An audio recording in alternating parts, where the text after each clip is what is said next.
Dalton, it's a treat for me to have this opportunity to talk to you today, to talk about obviously Salted Oats and you and Vicky specifically about the partnership and the great work that you do for the chamber. And thank you very much for your volunteer leadership. Thank you very much for your partnership with the chamber. And it's great to have a chance to recognize you as the November Business of the Month. So Well, tell us about what you do for a living. first off, thanks, Eddie. Yeah, I got to say this about the chamber. We lived in another major city about 5 hours west of here, and the Chamber of Commerce in that location, which will remain unnamed, was nothing in comparison to this. We have been so appreciative of all that the Lubbock Chamber does. So thank you for heading that up. And there's a lot of things that are spearheaded out of the chamber that make a difference for the city of Lubbock. And for people who don't know the chamber well, good Lord, what are you doing sitting around? You need to get involved, because this is one very clear way to do so. Salted Oats is a consulting business. When I first started consulting way back in 1999, my dad asked me, Dalton, how do you like your job? Because I was training manager here, and I began consulting across North America, working mostly with mining companies out of Arizona, some in Nevada, some in Idaho, but mining companies. And guys in mining companies, that's a very paternalistic organizational structure. When I tell you, you're my employee, you do what I say. So I'm working at supervisor level. I'm teaching conflict management, how to communicate with your employees, how to solve problems, how to deal with the challenges of change, how to create change without making people mad at you, how to not use 4-letter words for every decisive thing that you're saying. And these guys would say, oh, I love it. This is great. I'm going to try this. And they'd go back and they'd sit with their managers in a meeting. And I would be there for a week and then a month. And then I'd come back the following month and say, talk to me, because we're doing coaching and I want to know, how's your progress? And they'd say, dude, I told my manager, and he said, suck it up, buttercup. You do what I tell you and all this stuff. Yeah, we're paying for you to get that. Just get the hours in, because you got to have those in order to pass your certifications. You do the hours, but you do it like you always did it. So they're making me stuff it. And they just, and they were aggravated. And I told my dad, I said, so in reality, Dad, I love my job, but it's kind of like that saying, you can lead a horse to water, but you can't make them drink. And very quietly, he said, salt their oats.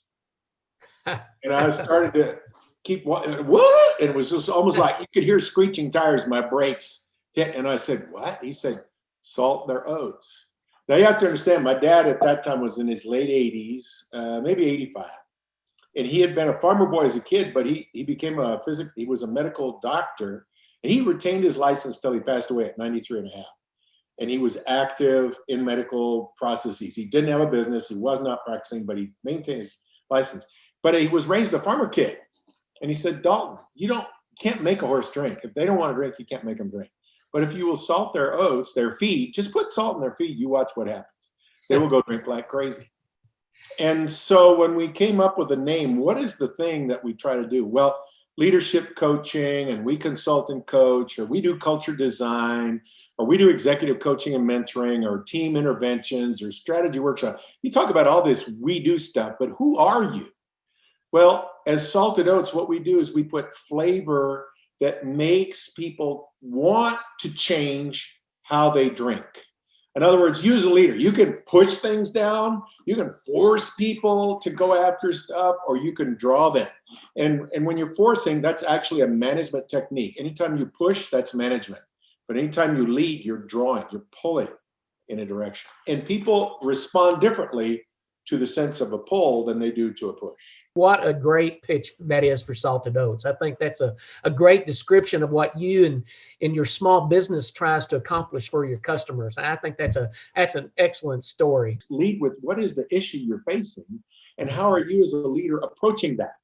And so when we talk like that, all of a sudden, and I need to make a slight differentiation between performance coaching and leadership coaching. So performance coaching is what I was doing when I was working for my previous employer, working with these supervisors. And that was, we were trying to get them to be higher performing. When you're doing leadership coaching, number one, it automatically takes you to the level of people who aren't just decision makers, but they are responsible for the lives of others. Mm-hmm. And they hold in their hands the life or death decision. Now you might say, well, at Chamber of Commerce, I lead the Chamber of Commerce, but life or death? Absolutely, because right now with COVID, there's all kinds of stuff that could be life or death. Somebody may make a bad decision because you gave an order to do such and such, and as a result, they make a decision which leads to suicide. Yeah. Right? Yeah. Just for instance, and that's not where you might have thought I was going. You might think to bronchial tubes closing up, going to the hospital, getting intubated and dying. But especially during this COVID time frame, boy, isn't that the truth? Isn't that the way that we've been adjusting? Alcoholism, suicide, those things are way up. Now, what does that have to do with Salted Oats? It's part of what we have to consider when we're sitting with a leader and saying, what are the things that are weighing on you? What wakes you up at 2 a.m.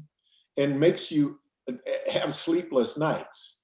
And then from there, we begin to build, okay, what are the things you are working on? Where are the things that you've added to your plate? Because there's another thing that people do. High performers do high performance stuff. So what is the Pareto principle? 80% of the work gets done by 20% of the people.